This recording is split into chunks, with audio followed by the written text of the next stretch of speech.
Σκεφτείτε λοιπόν αυτά τα τραγούδια, ειδικά αυτό ας πούμε, του Μίκη, όπως και το επόμενο, σκεφτείτε να σε μια συνθήκη, παραδείγματος χάρη στην Αίγυπτο, στις πυραμίδες, γιατί εκεί έγινε η συναυλία, στις πυραμίδες, με φόντο της Φύσια, να παίζονται αυτά τα κομμάτια του Μίκη. Ήταν μια ανάμνηση, είναι μια ανάμνηση που νομίζω ότι πραγματικά ακόμα και σήμερα μπορεί να λέει ένα τρεχίλα, ή ακόμα καλύτερα στην Τουρκία, στο θέατρο της Εφέσου, με τεράστια προβλήματα, γιατί όπως αντιλαμβάνεστε ο Μίκης Θεοδωράκης είναι ένας επικίνδυνος συνθέτης,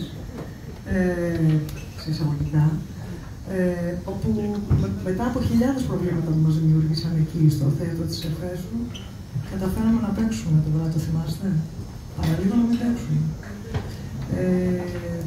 Τελικά άσκησε βέτο ο Μίκης, είπε ότι αν θέλετε να δημιουργηθεί διπλωματικό θέμα, ή μας αφήσετε να παίξουμε, και έτσι μας αφήσαμε να παίξουμε.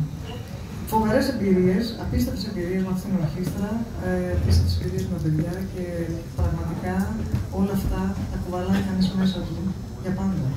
Είτε έτσι είτε αλλιώς.